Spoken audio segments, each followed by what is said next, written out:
கல்விக்குரிய கலைமகளே, கலைகள் பலபல எமக்கருளே, செல்வம் கொளிக்கும் திருமகளே, சிறப்பாய் வாழ்ந்திட எமக்கருளே, வலிமைக்குரிய மலைமகளே, வளமுற திருவருள் புரிந்திடுவோம், தலையாள் வணக்கம் புரிந்திடுவோம், தயவாய் காத்திட மூவருமே.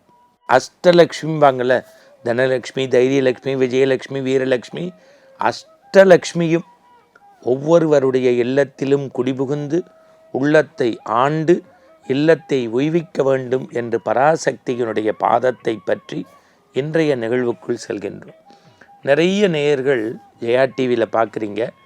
நம்ம ஜெயா ஆன்மீகம் யூடியூப் சேனலில் பார்த்துட்டு ஷேர் பண்ணி உங்களுடைய கருத்துக்களை எல்லாம் எழுதுறீங்க.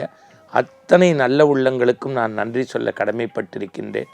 அருள் நேரத்தில் வரக்கூடிய ஒவ்வொரு பகுதியும் வெற்றி அடைகிறது என்றால் அதற்கு காரணம் நேயர்களுடைய பங்களிப்பும் கருத்து பதிவும் பாராட்டும். உங்கள் அனைவருக்கும் எங்கள் குழுவின் சார்பாக நன்றி. இன்று நாம் சிந்திக்க இருக்கக்கூடிய தலைப்பு என்ன தெரியுமா? இறைவனிடம் எதுவும் வேண்டாம். என்னது? இறைவனிடம் எதுவும் வேண்டாம். ரொம்ப ஆச்சரியமாக இருக்குல்ல? பொதுவாக சுவாமிகிட்ட கேட்கும்போது அது வேண்டும் இது வேண்டும் தான் நம்ம கேட்போம். ஆனால் இன்றைக்கி என்ன தலைப்பு? எதுவும் வேண்டாம். பராசக்தியினுடைய மைந்தன் யார் தெரியுமா? பாரதி. அவன் எப்படி தெரியுமா பராசக்திகிட்ட வேண்டுவானா? சொல்லடி சிவசக்தி, என்னை சுடர்மிகு அறிவுடன் படைத்து விட்டாய், வல்லமை தாராயோ இந்த மாநிலம் பயனுற வாழ்வதற்கே. ஒரு கடவுள்கிட்ட வேண்டும்போது கூட இந்த சொசைட்டி நல்லா இருக்கணும்னு பராசக்திகிட்ட கணநாதன்கிட்ட வேண்டியிருக்கான் அந்த பாட்டுக்கு ஒரு புலவன்.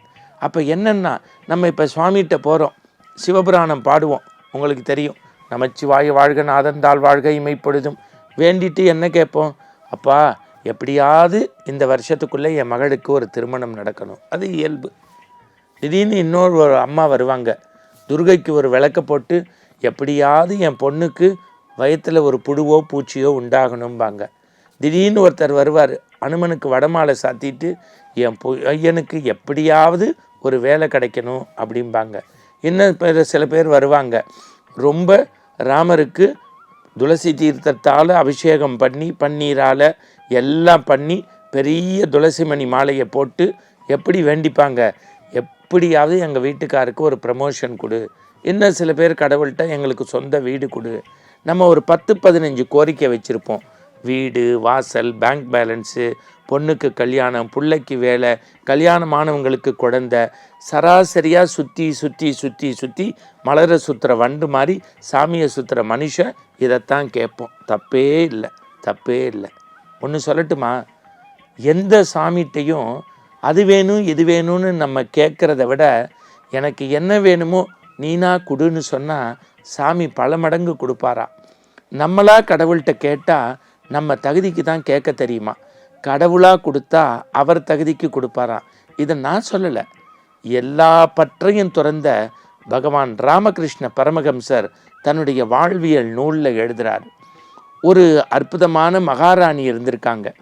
அவங்களுக்கு என்ன பழக்கம்னா, காலையில் கதிரவன் உதித்தவுடன் தன் அரண்மனை வாசலில் நின்று வரக்கூடிய ஜனங்களை பார்த்து அன்பை பரிமாறிக்கிட்டு யாருக்கு என்ன வேணுமோ, நெல் கேட்டால் நெல் கொடுப்பாங்களாம், நகை கேட்டால் நகை கொடுப்பாங்களாம், பணம் கேட்டால் பணம் கொடுப்பாங்களாம், வீடு வாசல் கேட்டால் வீடு வாசல் கொடுப்பாங்களாம். யார் என்ன கேட்குறாங்களோ மறுதளிக்காமல் இல்லைன்னு சொல்லாமல் எல்லாருக்கும் கொடுக்கக்கூடியவங்க அந்த இளவரசி மகாராணி. ஒரு நாள் ஒரு இளைஞன் பார்த்துருக்காரு. தினசரி இவங்களுடைய ஆற்றலை, கொடுக்கக்கூடிய ஈர இதயத்தை, கொடையினுடைய சிறப்பை, மேன்மையை பார்த்துட்டு அவங்கள ஒரு நாள் உங்களை மனம் திறந்து பாராட்டுகிறேன்னு சொல்லிட்டு போயிட்டாரு. அடுத்த 2 நாள் கழித்து வந்திருக்காரு. அந்த அம்மா அன்னைக்கும் எல்லாருக்கும் கொடை தானம் பண்ணியிருக்காங்க. கிட்டக்க உங்களுடைய ஈர இதயத்தை பாராட்டுறேன்னு இருக்காங்க. அப்போ அந்த அம்மா கேட்டாங்களாம், உனக்கு என்ன வேணும்ப்பா கேளு, நான் சொல்கிறேன் தரேன் அப்படின்னாங்களாம்.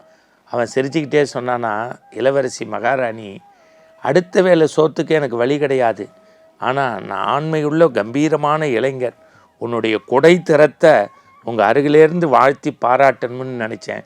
அதுக்கு தான் பக்கத்தில் பாராட்டிட்டு போனேன். சரி நெல்லுங்க, 10 மூட்டை நெல் மாட்டு வண்டியில் ஏற்றுறேன், வாங்கிக்கிறீங்களா? வேண்டாம். அப்போ 2 ஏக்கர் நிலம் தரேன், அதை வச்சு பொழைச்சிக்கிறீங்களா? வேண்டாம். சரி ஒன்று செய்யட்டுமா, என் அரண்மனையில் என் படைக்கெல்லாம் வழி நடத்தக்கூடிய தலைவனாக உங்களை போடுறேன், அதுக்கு ஏற்றுக்கிறீங்களா? இப்பையும் சொல்கிறேன் இளவரசி, எனக்கு எதுவும் வேண்டாம். உங்களுடைய கொடை உள்ளத்தை, உங்களுடைய தர்ம சிந்தனையை பாராட்டுறதுக்கு தான் வந்தேன். அப்படியா? சற்று பொறுங்க. நேராக உள்ளே போனாங்களாம். ஒரு பெரிய மாலையை எடுத்துகிட்டு வந்தாங்களாம். அரண்மனை வாசலில் கூடியிருக்க மக்களை பார்த்து, பல வருஷமாக நான் செஞ்சுக்கிட்டு இருக்கேன், எனக்கும் 25 வயசாயிடுச்சு, பொண்ணு பொருள் மண் மணின்னு எல்லாருக்கும் கொடுத்தேன், எல்லாரும் வாங்கினீங்கன்னு நன்றி சொன்னீங்க, பல முறை கேட்டும் எதுவும் வேண்டான்னு சொல்கிற இவர் தான் என் வாழ்க்கை துணை நலமாக வேணும், மனந்தான் இவர் தான் மணப்பேன்னு மாலையை போட்டு நாளையிலேருந்து இவர் தான் இந்த தேசத்துக்கு இளவரசர், அரசராக மணி சூட்ட போகிறாருன்னாங்களாம். இப்போ பகவான் ராமகிருஷ்ணர் எழுதுகிறாரு, சாதாரண ஒரு மனித பெண்ணிடம் எதையும் வேண்டாம் என்ற இளைஞனுக்கு இளவரசி தன்னையே தந்ததைப் போல இந்த புவனத்தை ஆளக்கூடிய புவனேஸ்வரி ஜெகன்மாதாவிடம் நீங்கள் அது வேண்டும் இது வேண்டும் என்று கேட்கவில்லை என்றால் தன்னையே தருவாள். எனவே எதுவும் வேண்டாம், தயவு செய்து ஆண்டவனிடத்தில் அது வேண்டும் இது வேண்டும் என்று விண்ணப்பம் வைப்பதை விட எனக்கு வேண்டியதை அருள் செய் என்று ஆண்டவனிடத்தில் அன்பை கேளுங்கள், நாளும் உய்யலாம். மீண்டும் நாளை சந்திப்போம். வணக்கம்.